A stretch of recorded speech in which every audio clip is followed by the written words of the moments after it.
Almost ఒక 13 years ago అప్పుడే BTech అయిపోయి హైదరాబాద్ వచ్చాము. హైదరాబాద్లో రూమ్లో ఉంటుంటే ఒక అతను పరిచయం అయ్యాడు. తన పేరు రాజశేఖర్. అయితే తనకి జాబ్ చాలా అర్జెంటు. సో జాబ్ కోసం వాళ్ళని వీళ్ళని అడుగుతున్నాడు, కలుస్తున్నాడు. సో ఫైనల్గా ఒక కన్సల్టెన్సీకి వెళ్తే ఆ కన్సల్టెన్సీలో ఒక పర్సన్ని కలిస్తే అతను చెప్పాడు, వచ్చే సాటర్డే వరంగల్లో ఒక కాలేజీలో డ్రైవ్ జరుగుతుంది. ఆ డ్రైవ్కి మీరు రండి, నేను వస్తాను. మీకు ఇంటర్వ్యూ ఫార్మల్గా ఉంటుందంటే ఏముండదు, జస్ట్ మీకు డీటెయిల్స్ అడుగుతారు, మీ నేమ్ ఏంటి, ఫాదర్ నేమ్ ఏంటి అడుగుతారు. సో ఆన్ ద స్పాట్లో మీకు ఆఫర్ లెటర్ ఇప్పిస్తాను, శాలరీ 15,000 నెలకి అన్నాడు. అంటే మా ఫ్రెండ్ సరే కమిట్ అయ్యాడు. బట్ వాళ్ళు ఏమన్నారంటే 30,000 పే చేయాలని చెప్పారు. 30,000. సో మా ఫ్రెండ్ బార్గెన్ చేసి 20,000కి డీల్ క్లోజ్ చేశాడు. తర్వాత సాటర్డే వచ్చింది. సాటర్డే మార్నింగ్ నేను వెళ్దాం అన్నాడు వరంగల్ పొద్దున్నే లేచి. నేను వద్దన్నాను, ఎందుకులే అన్న ఇవన్నీ మోసపోతాము అంటే, లేదు జాబ్ చాలా అర్జెంట్ కావాలి నాకు, ఖచ్చితంగా వెళ్దాం అన్నాడు. సరే అర్లీ మార్నింగ్ ఆల్మోస్ట్ 4 o'clock 5 o'clockకి హైదరాబాద్ నుంచి ట్రైన్ ఎక్కి వరంగల్ వెళ్ళాము. ఆడికి వెళ్ళాక అతను కాల్ చేస్తే కాసేపు కూర్చోండి నేను వస్తా అన్నాడు. స్టేషన్లో ఆల్మోస్ట్ 10, 11, 12, 1 అయింది, ఇంకా రాలా. ఇక్కడ మేము పొద్దున్న టిఫిన్ చేయలేదు, అక్కడ లంచ్ చేయలేదు. 1 అవుతుంది, ఇంకా రాలా. ఆల్మోస్ట్ 1:32కి ఒక ఇద్దరు వచ్చారు స్టూడెంట్స్ మాలాంటి వాళ్ళు. మమ్మల్ని వాళ్ళ కోసం కూర్చోబెట్టాడు. సో అందరం కలిసాము, 4 members అయినాము. ఇంకా కాల్ చేస్తుంటే ఎంతసేపు కూర్చొని అన్నాడు. 4 o'clock అతను వచ్చి ఆటో ఎక్కించుకొని తీసుకెళ్ళాడు కాలేజీకి. అది ఆల్మోస్ట్ వరంగల్కి 1 hour దూరంలో ఉంది. 1 hour జర్నీ పట్టింది. మేము పోయేసరికి ఆల్మోస్ట్ డ్రైవ్ అయిపోతుంది. ఇంకా 10 మంది 20 మంది ఉన్నారు. వాళ్ళది అయిపోయింది, వెళ్ళిపోయారు, అందరూ వెళ్ళిపోయారు. చివరికి మేము 4 ఉన్నాము. అతను లోపల ప్యానల్లో 10 మంది ఉన్నారు అంతే. సో అతను మమ్మల్ని పిలుస్తున్నాడు, 1 by 1 పిలుస్తున్నాడు. ఫస్ట్ మా ఫ్రెండ్ పిలిచాడు, ఇంటర్వ్యూకి వెళ్ళాడు. ఇంటర్వ్యూలో what is your name, your father name అన్నాడు. సో బయట కూర్చోండి, ఒక 5 minutes మీకు ఆఫర్ లెటర్ ఇస్తాం అన్నాడు. అయిపోయింది. నెక్స్ట్ ఇద్దరిని కూడా పిలిచారు బాయ్స్ని, వాళ్ళకి ఇంటర్వ్యూ అయిపోయింది. నన్ను పిలిచారు, నా వద్దని చెప్పాను. సో ఒక అరగంటలోనే మా ఫ్రెండ్ దగ్గరకు వచ్చేసి, ఇది ఆఫర్ లెటర్, మనీ అన్నాడు. 20,000 మనీ ఇచ్చేసాడు. 20,000. ఆ 20,000 కూడా అతని దగ్గర లేకపోతే వాళ్ళని అప్పుడు తీసుకొని వచ్చాడు. 20,000 పే చేశాడు. ఆ ఇద్దరు బాయ్స్ని అడిగితే వాళ్ళు ఏమన్నారంటే, సార్ మీ మనీ తేలేదండి, సో మాకు ఆఫర్ లెటర్ ఇవ్వండి, మండే మేము జాయిన్ అవుతాం కదా అప్పుడు ఇస్తాం మనీ అన్నారు వాళ్ళు తెలివిగా.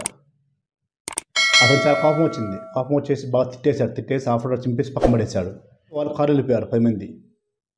ఫైనల్గా మేము 4 అక్కడ ఆగిపోయాం అనమాట కాలేజీలో. అది వరంగల్కి 1 hour దూరంలో ఉంది. సో కాలేజీ బయటకు వస్తే వాచ్మెన్ అన్నాడు, సెక్యూరిటీ గార్డు.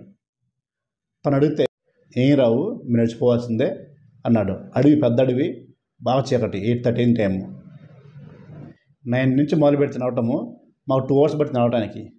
వరంగల్ వచ్చాము ఆల్మోస్ట్ అప్పుడు 10:30 11 అయింది. అటు ఇటు ఏదో ఒక వ్యాన్ వస్తుంది, ఎక్కి వచ్చేసాము హైదరాబాద్. అయిపోయింది. మా ఫ్రెండు మండే రోజున హ్యాపీగా బాగా రెడీ అయ్యి జాబ్కి వెళ్ళాడు. ఆఫర్ లెటర్ ఉన్న అడ్రస్కి వెళ్ళాడు. వెళ్తే ఆ అడ్రస్ ఉంది కానీ అడ్రస్లో కంపెనీ లేదు. ఇతనిలాగానే ఆడికి అదే టైంకి ఆల్మోస్ట్ 10 మంది వచ్చారు. 10 మంది వచ్చారన్నమాట. ఇలాంటి వాళ్ళు ప్రతి వాళ్ళు కూడా 20,000, 30,000, 40,000, 20,000 పే చేసినారు. అందరూ కూడా కంపెనీ లేదు. ఏం చేస్తారు, అందరూ కానుకుండిపోయారు. మా ఫ్రెండు ఆ నెంబర్ కాల్ చేస్తుంటే స్విచ్ ఆఫ్ వస్తుంది. ఆల్మోస్ట్ 2 weeks 3 weeks ముందు కాల్ చేసిండు, స్విచ్ ఆఫ్ వస్తుంది. ఫైనల్గా అతను ఫస్ట్ పోయిన కన్సల్టెన్సీకి వెళ్ళిపోయాడు అడగలుద్దామని. వాడికి వెళ్ళి పెద్ద గొడవ చేస్తే అప్పుడు వాళ్ళు ఇతను ఇంకో నెంబర్ ఇచ్చారు, ఆల్టర్నేట్ నెంబరు, ప్లస్ వాళ్ళ ఫాదర్ నెంబర్ ఇచ్చారు. అడిగితే వాళ్ళ ఫాదర్ కాల్ చేస్తే వాళ్ళది ఖమ్మం. మా ఫ్రెండ్ ఖమ్మంకి వెళ్ళాడు, వాళ్ళ ఇంటికి వెళ్ళాడు. ఇంటికి వెళ్తే వాళ్ళ పేరెంట్స్ బాధపడుతున్నారు, బాబు వాడంతే ఇలా చాలా చేస్తున్నాడు మోసాలు అందరినీ, మేము చేసాం బాబు అని వాళ్ళు బాధపడుతున్నారు. వాళ్ళు కూడా మా మనీ మాకు కావాలంటే అప్పుడు ఆ పేరెంట్స్ ఒక 10,000 ఇచ్చారు అతనికి, మా ఫ్రెండ్కి 1 మంత్ తర్వాత. ఇంకో 10,000 కోసం ఆల్మోస్ట్ మళ్ళీ ఇంకో 2-3 మంత్స్ తర్వాత అతను పట్టుకున్నాం మళ్ళీ. అతను ఏంటంటే హైదరాబాద్ చివరిలో ఒక గెస్ట్ హౌస్లో ఉంటున్నాడు అతను. ఆడికి వెళ్తే ఆడ పెద్ద గొడవ చేస్తే అప్పుడు మనీ ఇచ్చాడు 10,000. అంటే ఆల్మోస్ట్ 4 మంత్స్ 5 మంత్స్ పట్టింది మనీ రికవర్ కోసము, 20,000 రికవర్ కోసము. అంటే నేను ఏమంటున్నా అంటే, సో ఇప్పుడు చూస్తే ఆల్మోస్ట్ ఎవ్రీ మంత్ కూడా బోర్డు తిప్పేసిన ఐటీ కంపెనీ వస్తుంది. ఇప్పుడే కదా, అప్పట్లో బోర్డు తిప్పేశారు. ఇప్పుడు 13 years 12 years బ్యాక్. సో ఎప్పుడైతే మనము బ్యాక్డోర్లో జాబ్ కొంటామో 90% ఇలాగే అవుతుంది, బోర్డు తిప్పేస్తారు. బోర్డు తిప్పైపోయినా కానీ రేపు జాబ్ వెళ్ళిపోయిన తర్వాత జాయిన్ అయిన తర్వాత ఏదో టెస్ట్ అనో ఇంటర్వ్యూ పెట్టేస్తారు, మళ్ళీ అయిపోస్తారు అనమాట. 90% సేమ్ థింగ్ హ్యాపెనింగ్. 90% ఇదే అవుతుందన్నమాట, ఇది బ్యాక్డోర్ జాబ్స్ అయితే. సో అందుకని ఎక్కడ కూడా బ్యాక్డోర్ జాబ్ని సపోర్ట్ చేయొద్దు. కొన్ని ఆఫర్ చేసినా కానీ అసలు వెళ్ళవద్దు. అది 5,000 అయినా 10,000 అయినా 20,000 అయినా 1 lakh అయినా కానీ బ్యాక్డోర్ జాబ్, మనీ ఇవ్వు, జాబ్ తీసుకో అంటే అసలు మనీ ఇవ్వద్దు. ఎంత ఇచ్చినా మోసపోతాము. అర్థమైందా? So don't support backdoor jobs.